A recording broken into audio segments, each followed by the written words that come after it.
We are bad men, we don't fear intimidation. That's why we stay top up the nation. From Dangala Kamocha, where we come from. This is a new one for you. It is me, yes, Bad Bobby Wine, the highest top budget gangster. Yes, indeed. Bad Bobby Wine, the multi-million bad man. Listen, big size, you tell big lies. High in the dream that you shall fantasize. Open your eyes, better realize. Don't see me rise and start to criticize. You talk about daddy's money. Party Bobby talk about Bobby's money. Hey.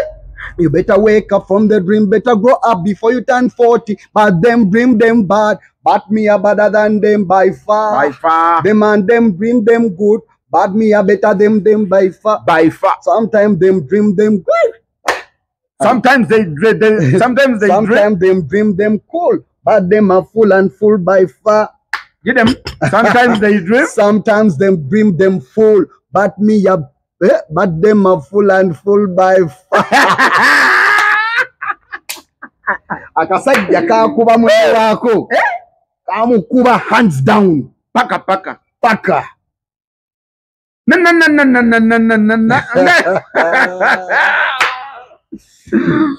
Ezo banenyo ozikuba katwere badozikuba kakatwere ne Ingrid. Kakatwera ako ne Ingrid nga ku Ingrid toyogera. Kakatwera ako Ingrid.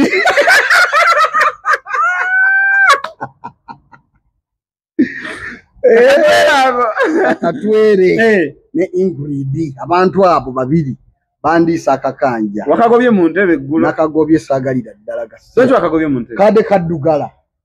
Kaddugala kava mu galaji kabunye bi oil kagalo bituza mu nte. Yani gwe kaleeta ko buchafu. Buchafu bwako kabuzeeyo mu kyalo. Thank you so much guys for watching this channel. My name is Morris Jordan Kawesa straight out Aromatic Entertainment. Onako olwaliro omukulu ono akubyera yini. Nagamba better wake up. You better grow up before you turn 40. Kulanga tonnawezaana. Yes. Boy bwobongo oli mwana 3 mu 2 mu nengo okyeyise ebintu bya myaka ebiri. Bakadingo. Ate yolese intro ndala. Awo bakadingo. Yes. Obakadingo. Yeah. Omukulu gweni nayo lwali nze njali nnuma nno. Ate nze gwetaluma. Nze ng'akayala kantuddemu. Nange bwentyo. Omukulu. Nsanyusa okulaba ku Morris Jordan Media. Tutusanyukidde ddala okukulaba. Omukulu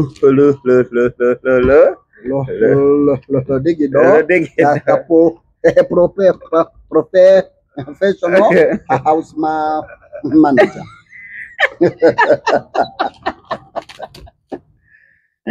Ani agati house manager abeera professional. Nze ndi professional. Ekya professional? Oli muntu yenna okuba professional. Basoma kisome. Nanti nange era nasoma. Basomesaawo okuba house manager.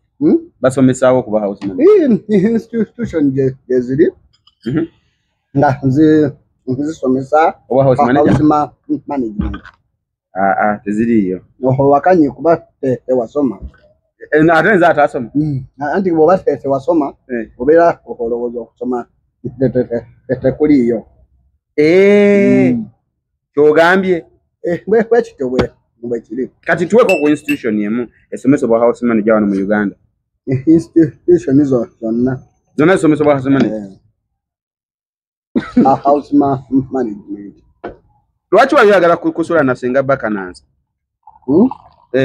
Anti katwere yali angobye. Yali agobye wuwe. Nga katwere yali agobye wuwe. Ali kawunya. Noddukayo. Lwaki Senga Bakananza? Nabula akamulimu akantu gwe ne Senga Bakananza. Ate singa twalimu akantu. Nali badde sesulana naye. Kali kafansonyi. Naye abakukkiriza. Kali awedemu.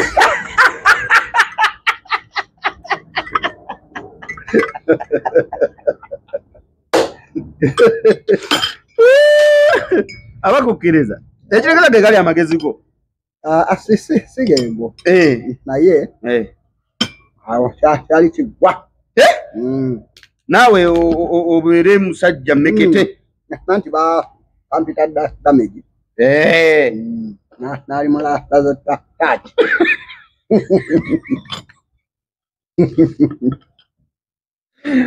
Ne lwaki bakuyita damage enjogerayo Mbo olw'okuba nagaana okola massage aga Ingrid neŋŋaana n'okugenda ne kali kadama kali kagundi naira naira ne naira lwakitemu ndaba abulikazi ayimiridde nanti kadama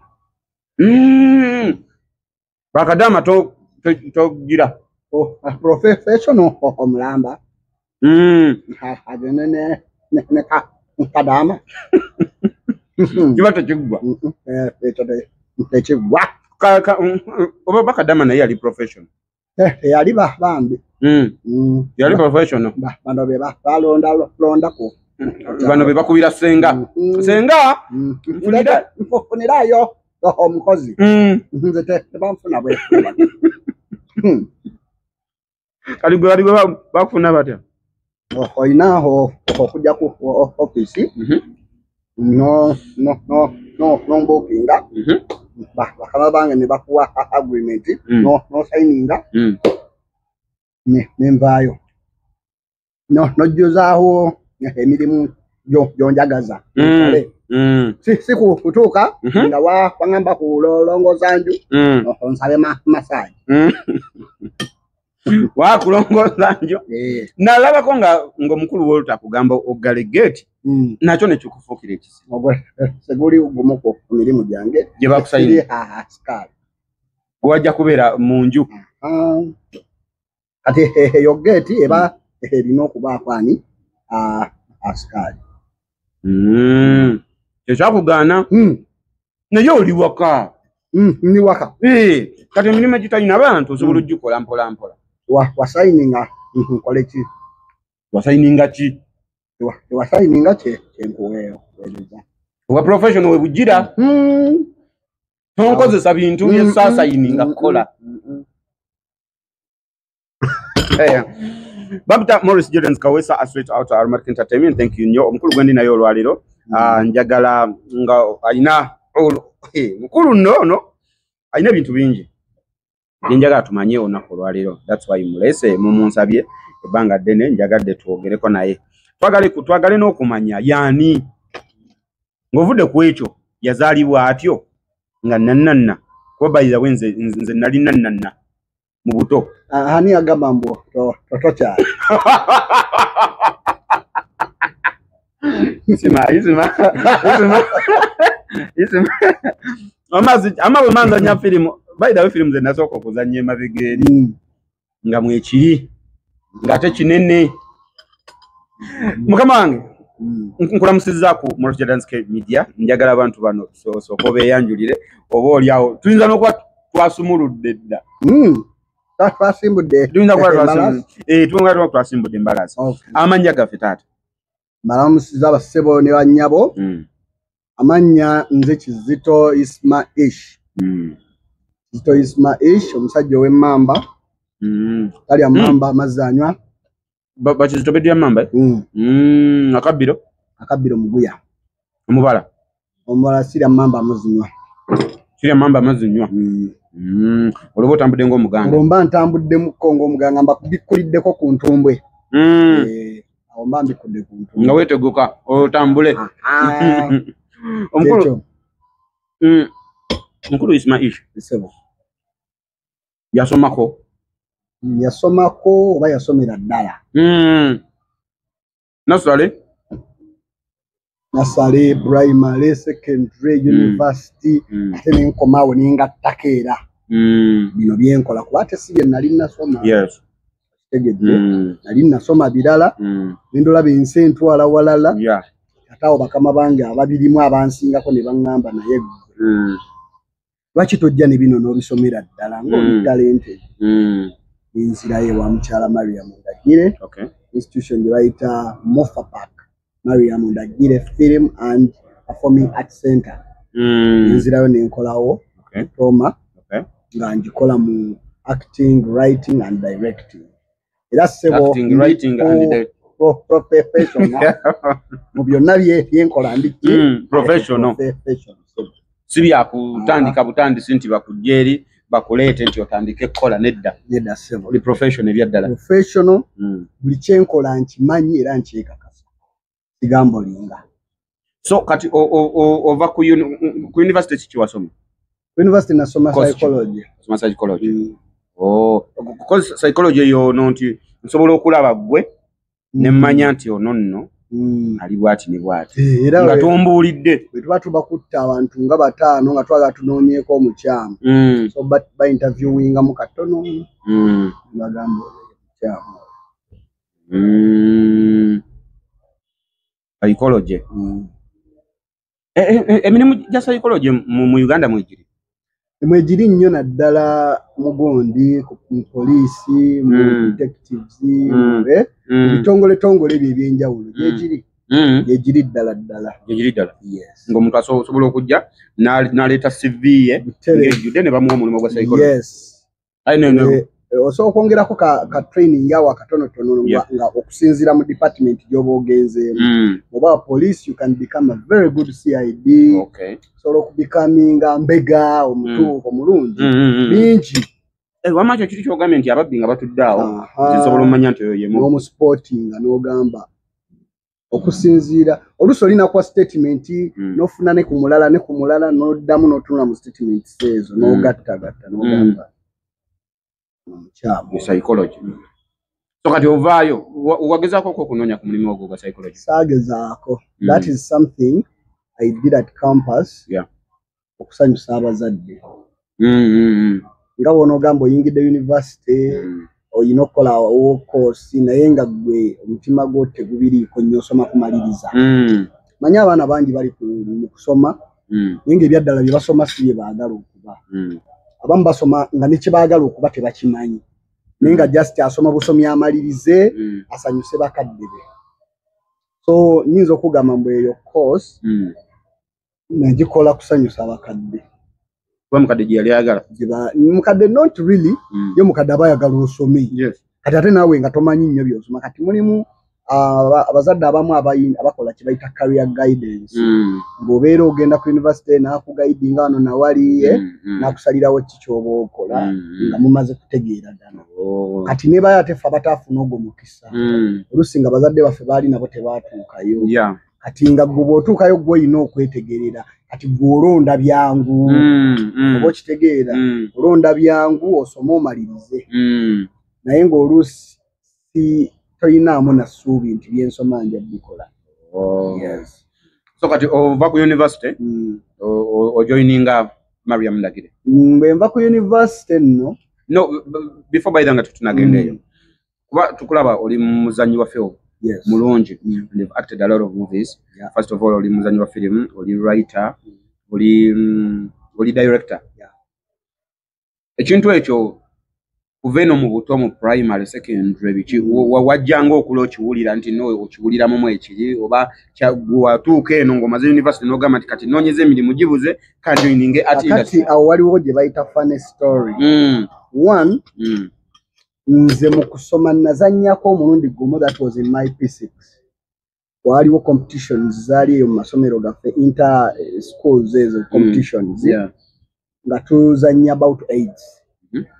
Nga yali theme nga tuzanya amasomero gaali mangi side z'Eruwero oli Weruwero ekojja nasinga abali ennaka muli enswa mmwe nziwo era namwe muzikwata keno tumuzire ne mwabe Masaka mufiira ku tuli bansenene kati bwenkola batugezesa abaana nga 6 ne babaako party gye bampa yali nnene nenjizannya nembirekawo era nakoma okubikola nensoma paka kumaliza naye wano nga ndi mu kusoma awe mama wange yali anyumirwa nnyo emizannyo gy'omu theatre era yantwalanga nnyo kulaba ko bakayimbira abo bafu talent nga tugenda okugiraba nga binyuma kati nga buli wembiraba ndooza nfuna inspiration naye nga simanyi kati ate nga nze passion yange esinga eri mu kuyimba. Era we nasomeranga awo wonna be nasoma nabo bakimanyi nalinga nnyimba era oli muyimbi nga ndi muyimbi nno wa tabu wetabu nno wakati mu primary ndaba awo mu primary awo secondary awo nga gomanyi oli muyimbi nga mu primary awo sinakiraba secondary nkifiiringa ntandika n'okukigezesa mu form 6 nkolayo n'obuyimba netubukola okuwandiika n'ogenda mu studio no recording ne TV nezizikubako ennyimba zange ozoka bali nakuba oluyimba lwayita Troubles in the City. That was a murder tune. Murder in the city. Troubles in the city. Twe mu chorus. It was yalimuko ebigambo byali politike nye byasinga okwata abantu. When rapping ya ngamba yo kino kisuse bino biki labo munasa isi wango mugwila abala lentalozi base lababali bobakawona wo basigala na injuries wabula eseno jetu zanda bawabi ketoyino kola mukama kwe kumusaba ogenda notunulila omuntu wabona muline webuzo bayaza musango ki saba tubonya baba belondela katulowoza ntyo baba nadde no wansi entebo lugitulamu olone tutandika okulaba nga tetulina namugaso munsi omuntu nabona mugaduka balibe twalondelayo nga bali baleke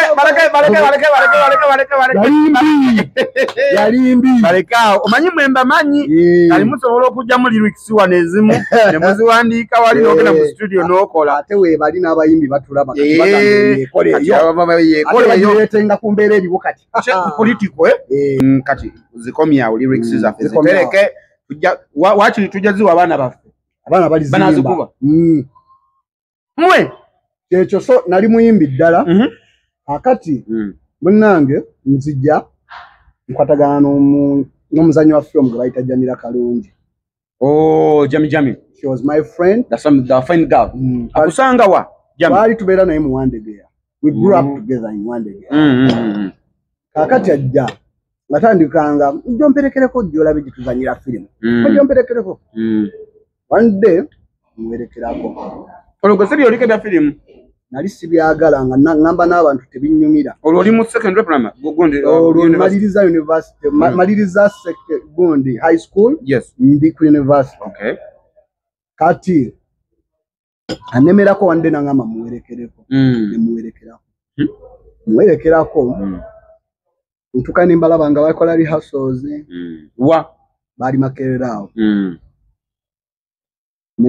nemuyita nemugamba okimanyi nti nsobola okuzanya paati yoyo gayo okusinga naliwo gayo agubadde main role nanganze kulwanga empulira tazanya okuzanya omusinga naseka naga buli abajja wano we batyo babeera balowooza nti omuntu bw'abeera eyo abeera alaba byangu balaba kyangu kati nawe bw'oli ati mganze mpulira nsobola n'agenda abigamba director we nti oli agambye asoboloza nnyo eyo paati okusingaani okusinga naga eti genda mu script omugamba asome eno siini neeno agenda tuzanyiramu nga tumaliriza then bwe bamaliriza bati bihaso bagamba naye tulina omugenyi wano yazzo tukyalirako naye agala tuzanyiramu ne bampa omuwala oli bw'abadde azanya naye ne bangamba tuzanyiremu eyo siini nakuba siini ngenda ovaawo nga baŋŋamba sebo tukwegaide twagala obeere agenda okuzanya siini gundi karakiteri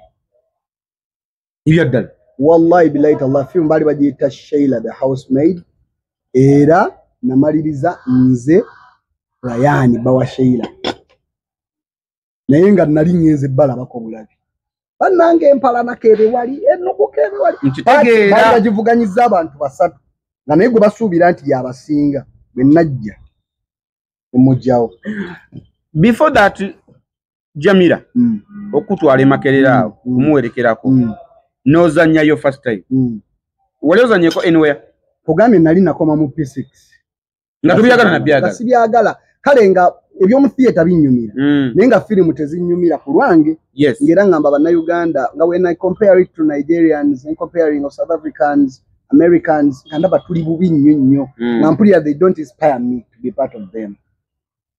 However, waliwo mukwano gwange omwe Wandegeya bamuyita Kenny Mugisha yaŋŋamba owulira ekyo kyoyogera nti firimu zaamu tezikunyumira osobola okubeera omu ku bayinza okukola change kuba ekyo kyolaba ekitakunyumira kati gwe bw'ojja kyennyini kyolwana okugjamu nozifuula ennungi gwe ekyo kyolaba kati ate bw'ogaa tojja gizannya ate kibi obeera ofiiriza eggwanga ne munesi I didn't see it coming n'okuba kalakita nenkuba karakita kati ngenda tutuuka mu firimu binyuma bakuyise engoye bakuwadde bakututte bakoze kaviiri nga bakaagala bakupampalize bakuliisa bakuvuga bakuze waka bakunona bakola ki ngamba ebyeno nga birungi mukuyimba ng'ohasolinga bwomu kasente ka studio kanoonya bwomu weka ngenda okulaba ng'ebyeno wano wa costume azze akwambaza kamakeup bakakozeeko baba mukazi nga bakulabirira abiri bakutte mu saluni be bakakusaza babasasudde ate n'omaliriza ne bakusasula n'ogamba ndi mu music kubonaabona eno balikawe weevu bwentyo wennyingira film industry ngeno omaliza eyo firimu ng'ate waliwo abalala abagirabye abangamba omwana oyo mutuweeko okitegeera netandikira kati nali mu kwewandiisa mu butongole ng'omu ku memba waabwe baabuuza biki by'osobola okukola nenteekamu nti nsobola okuwandiika naye nga wallahi nali sigiwandiikangako lwaki wateekamu tesobola okuwandiika nali mpulira nga nsobola kuba n'ennyimba nali nzeewandiikira kati bwe mpulira nga gwe just okiwulira buwulizi nankiwulira ne ŋŋamba nsobola okuwandiika firimu kati lumu nga director atuyita nga atugamba director ngo bamuyita director Ibrahim Babali ng'agamba eyewandiisa mbu asobola okuwandiika firimu kati kano ke kaseera tuwandiikireyo ng'agamba gwe twagala oddeyo challenge ng'otuwandiikire oleete tulabe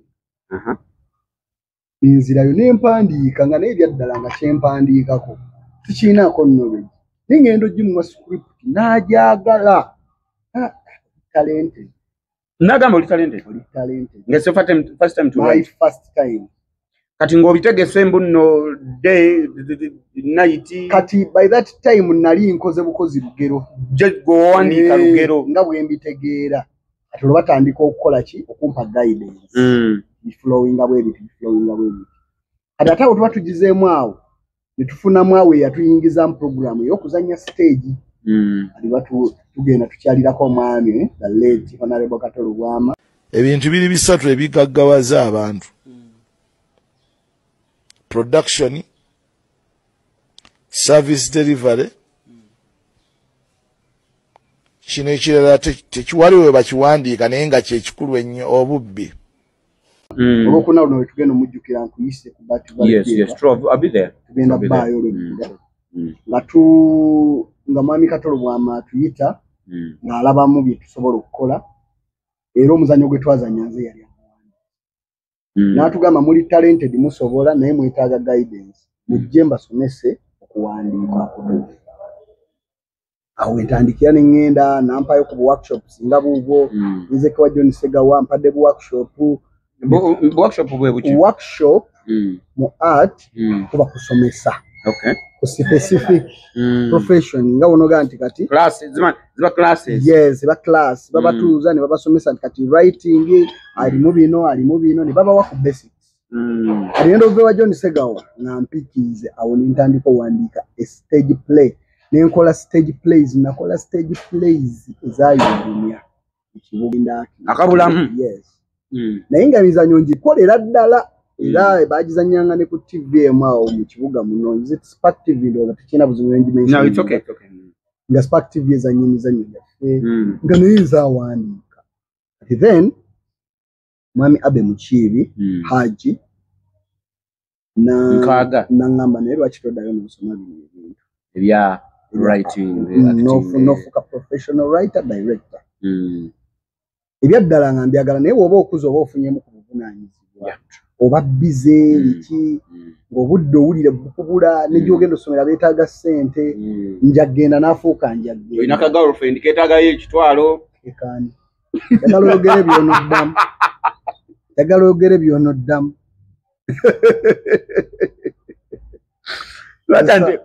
byonna bikole naye tosala kigambo kakati nkana emyaka egyo otuuse ku university kikyogamba nga sikayina nge saabeera nabo nze saali mwonoone izimati emyaka okay kale ati munnange kale watandika dibye ekikulu nabitandise tonatandika gati alenga baka na sawali yagala muyisa nali njagala bitandika ko otyo ati munnange abasajja aba bakulumba wannye ekitiibwa baludde mu art batwagala ate batwagala yeah naye tetukimanyi lwaki olunaku lumu omwami Abe Mukiibi n'alumba Mariam Ndagire namugamba omuvubuka oyo mwagala muki somero lyo yagala asome ebintu n'akwata ssente n'azisasula ani Abe Mukiibi Haji ngakuyita ati tewali nga naye just abadde alaba byenkola nalaba nga nina potential ngambulamu just profession nga takumanyi nga mmanyi ngamba takulinako Luganda naye nga twesanze mu art n'asiima arts zenkola nalaba nga nsobola okukola okusingawo singa mba mbisomye nenfuna professional part of it n'akwata ssente n'asasula mu ssomero lya Mumbejja Mariam Ndagire n'agamba mwagala muki soma kati Ndagire ankubira essimu angamba owaaye nti kitaawo yakusasulidde fees era okutandika n'ennaku z'omwezi gw'esti weetaagibwa wano ku ssomero konze kitange nti ye mwami Haji Abe Mukiibi ye amuyita kitaawo ati ye buli asasulira omuntu fees aba muzadde we ye bw'aba amuyita ekyo kyokka ne kisooka kimpa challenge ati omusajja akutte ssente aziwaddeyo kati gwe gamba nti nze obudde bumbuze ye akutte ssente talina bwakuyita tagamye mu nzikuwoze kyakola kiyamba gwe kati gwe gamba nti obudde bumbuze oba osobola. And I was forced into that school. Then again and in summer, it was a course for a full year. In summer, yali ali ready okusasula no a same but what twali mo semesters satu. Yali ready okusasula pa semester. Katonda n'ayamba mu first semester nembeera best student. Ewa Mariam Ndagire. Ewa Mariam Ndagire. Wali osoma nani ya betusobola okulabirako kati oyagala bonosekerera bennasinga naye nga nalimu n'omuvubuka gwe bamanyi ennyo bamuyita John Mary Sekimpi. John Mary Sekimpi nali naye waliwo omuzanyi wa firimu omukukuti bamuyita Patrick Nkakaalukanyi naye nali naye kati mwalimu omuwala gwe bayita Nalugwa Amina basinga bamuyita Ama. Mumanyi Ama Baby mumanyi waliwo omulala bamuyita Salma Bynes na Nakaki yegwe Nakaki ya Salma Bynes Salma Bynes erinnya lye eryokubiri nyira talyagala ndireke manyi ne bana baana mmwe muina nange erinnya lye mwankazizaako naye lireke nalyo waliwo n'akawala kabayita Angela Angel Nakibuuka akola ku Bukedde TV okwo kati luzannyo obuzannyo obwo busikitsi nga kaweereza emmere mu restaurant nako nasoma nako n'omulala bangi kale baali bangi naye ndowooza benjogeddeko Bucket be bagenzi bafuuka popular balabika be bagenzi bafuuka popular benasoma nabo naye nembeera best student. Kubeera best student ngate best student ayina basale era full paid era okuvaawo Haji Abe Mukiibi teyaddamu kukwata mu nsawo semesters ebbiri ezaali zisigaddeyo zonna nenzisomera ku basale ilaki nga n'ekitone mwekiri kitone nemmalirizanga omanyi ebitone bino nze kati waliwo omwana baba muyita Yahaya abaana gye bali eyo balina ebitone bamuyita Yahaya naye Yahaya twabeera ku Masaka Secondary Yahaya ng'akuba 11 Yahaya n'ava ku ssomero ku Masaka Secondary n'ajja ku ssaza kati ku ssaza tetumanyi kyabaawo Yahaya nagenda okujja eno e Kampala Yahaya namusanga nga kondakita wa taxi weebityo Nenge kitone Yahya kyalina. Omulaba mu Maniyu. Mulaba mu Maniyu. Asi mu Maniyu. Maniyu joge. Mulaba mu Man City. Yaya nga mulaba mu Man City. Munaye ebintu bino ebya talent Katonda wabaji kuwadde. Yes. No ba blessed. Teekako ne Sala. Kuba bangi sinti nofa abali wano kati baba singo kuba talented. Nedda sebo. Abana bangi bali wansi eyo nga bangi. Nga naye agamba wenfuna gap n'empita wano. Bangi nkimanyi namwe abalaba bangi mukimanyi. Olaba ne film n'ogamba kale oyo musinga. Naye nga munaye Katonda ye yamublessinga waali. Gwe amusinga nga toliiwo. Ate osobola okufundikira nga totuuseewo ng'ekitone kyo abantu tebakirabye naye ekikulu kiba kugoba kirooto kyo n'okiremerako. Yes. One day, one time you can break. Can break through. Can break through. Ekyo. One day, one time. Naye bwentyo nenfuuka nga byenkola kati. Ngamba wandika film ndikuwandikira professionally. Ngamba stage play ndikuwandikira professionally. N'okutendeka kati nga tebiri mu gambling. Nga kyenkola nkakasa nti ekyo. Abatulaba, thank you so much. Maurice Jordan Kawesa, Asweet Outer Aromatic Entertainment, mukulu gwendi naye. Babulidde iyo mukulu Kizito Ismaish. Atenga right about now. Ku film ya fene yakasembayo Damage Season 2. Zanyanga Ludigido. Ludigido. Afuse Ludigido. Nenga tuwagidwa banafe aba Morris Fashions nga tukugamba nti no tuyina engatto kuvira ddala ku y'omwana omuto paka ku y'omuntu omukulu. Wawe nagamba nali ngamba nti no tuyina engatto okuva nali live ku TikTok. Tuyina engatto okuva ku y'omwana omuto eyakazaalibwa paka ku y'omuntu omukulu anaatera n'enkoma.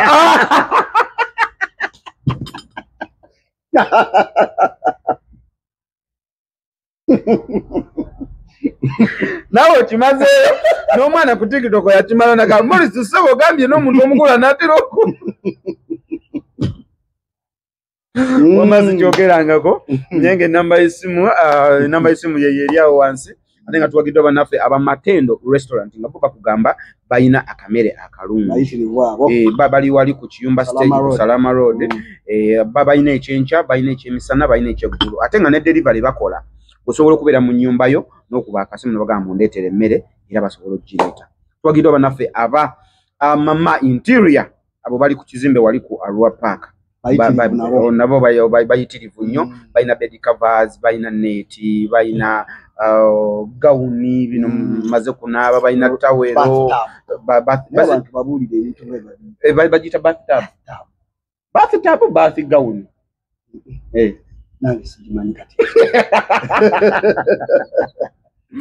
Newa bayina ebyomukisenge ono mumuveeko ndeka nkuba obulango bw'abakama bange muzomberedde amma obwo bwe bulango obw'abakama bange ate ng'era tuwagidwa bannaffe aba Aromatic Entertainment abo bo bazannyi ba bina Uganda number one no doubt abo bazannyi ba bina Uganda nga bo bakugamba nti bazannya bina Uganda ate bina Uganda byabwe olina obisanga ku channel yaabwe manyiddwa nga Trust Films Uganda.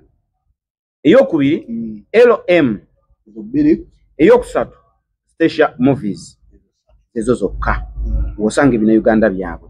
Olwaleero ku LM waliyo ekyekango ku Trust Films kirine ku TV live kibeerayo ku makula sabiri ezekiro ate nga eno ku Trust tuyinayo Pressure ne Damage Season 2. Mwebale nnyo okubeera nga ate mutuwagirawo atata na subscribinga by the way abantu bano nabagamba nti wabuli muwagizi wa Aromatic Entertainment nga wasubscribinga ku Trust Films wokka osuubwa ebiri ku LM subscribing eno subscribing neno sajja alibofuna notification yeno neno ogifuna ate era kimukakatako yes n'okusubscribinga ku Maurice Jordan's Kawesa Maurice Jordan's K Media bantu mmwe bafunira updates ate endala ezisinga kaawo. These people have loved me. Abantu banebalize mwebalide kutwagala subscribinga ku likinga ku commentinga. Thank you so much. Mwebalide dda. How to date Maurice Jordan's Kawesa straight out Aromatic Entertainment. Olwo oyingira okutandika okudirectinga Nagenda okusoma already indirectinga mostly nali ku stage kati olwokuba nali nsomye byonna ate jukira omukulu Ahmed Bowa tukola naye mu theater jayo yonna is versatile kati lumu batwogeraganya naye nalina mu lockdown ngentwala kimugamba owaye ngeno bintwala naga bikutwala nti tukoze tutya konzeze wonna wonteeka ssebo wendi olwega kuzanya nze njagala kyonna kyampa nangamba Florence yangamba manyi Florence oyo tuvudde wala naye Florence yangamba oli writer nampija nampija yes tuvudde wala naye wamulabira ku Jamila Jamila came first, then Florence came later. Nenga we all met from that group where I started from, Streamline Entertainment. Twatandikira ne Senga Mberenge, twali bangi bashakira Semakulu bamanyi. Senga Mberenge gundi Shanta Muwonge. Gundi Ingrid. Chichi kyononye. Valeri. Ojja tukolera shon gwe bamukavu. Mu babulire kugenda mu nyumba y'abakadde bamwe nibeere musiro walire. Sirabanga kisajja ki. Naye mwana yakola ebyobuwangwa. Yakola amawengo ngoli chichi batwala. Batwala kiwedde. Nagana nansika. Nga nawo yogana boge. Nawe ndeka. Bale ebintu by'omukwano bizibu. Mbadde nina customer. Sigenda kwogera linnya mukama wange. Nina customer. Abakazi balina obusungu. Na customer yajja nangulako pair zengatto 4. Walimu closed 2 ne open 2. Kati nembi delivering omanyize delivering. Kati we nabi delivering samanya nti alina nebira byagenda okugattako. Kati nagattamu engoye bichi. Angambye budget yakola ebintu bya mitwalo 8. Nabikwata nabisiba package bulungi nabiwereza omwami we. Kati olwalera nkubidde yabimuweereza last Friday ku Friday lero sirwako 3 ku Friday lwe yabimuwadde era ngambye nti ayagala nga tondala ne mugamba teze nakuwadde zabadde nangamba bazocheza konze batya nti omwami gwe nabiwadde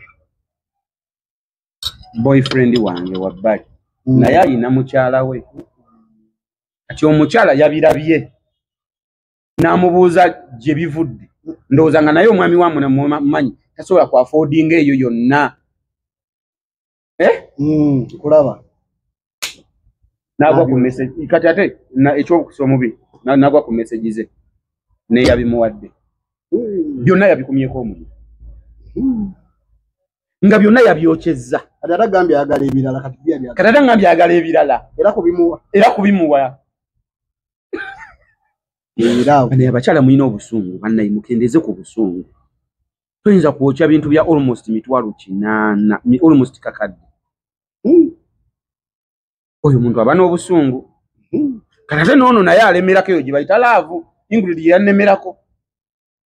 Kakadde ate nono naye alemeddeko agamba mpe ebirala. Era nsabye payers zimpe. Era bwe nyuma ngeri musente. Nangandi kale mpendala kati nabyo ndabibwa abyocha ate ngambi kati baddamu nabyocha omwami ngenda mujjayo nze mulete mu nyumba wange bengo mutunzo osabirira ki babyoche nsaba baddamu babyoche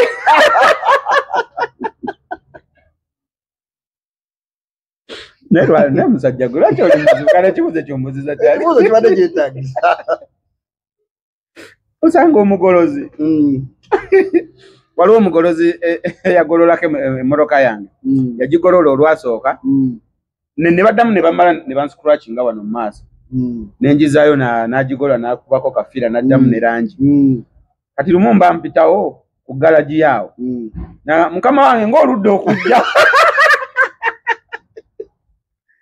yega amazima n'omubajji wa coffin waberanga omubazi wa coffin bw'abaala batezitambula emwana ennaku zino abantu tebakyafa emugamba nja kuja kati mu mutima nasigala ngamba kigezo no muyaya asaba baddemu bankalabule awo wakolera otyo ojja mukama wange oyogera naye. Mukama wange mala okwogera naye. Yes. Nangamba mpandiikiraayo firimu emunga ya Seri. Yeah. Ndabe kyosobola okukola. Mpandiika Promise. Mpandiika Promise. Yes. Nekwata Promise. Najagala era bwe yajagala yaŋŋamba yes you can. Nekola. Yaŋŋamba yes you can. Promise yakola. Awo nampita nanga kati sembera wano tukole. Ne wampandiikira kapaati. Apandikira kapaati. Nenkafunamu n'ebirabo. Ye n'otabifuna. Naye bakubuuze nze wampaayo bimeka. Olowooza tonaabye bagamba byonna nebigwayo. Kati ebirala babirabe ku kapaati akadde akagenda okufuluma enkya. Lwaki abananagira bw'aba agamba nti gwe n'olowooza nti nno enkya n'okimwogerera lwaki banyiiga? Lwaki gwe bw'oba weeyoyogerera toyagala okumalirayo ekigambo? Anti mbamanyi nkuyamba. Lwaki onyama ngambyeko nti bimmenya? Tebikumenya naye omuntu aba alina okuyambako.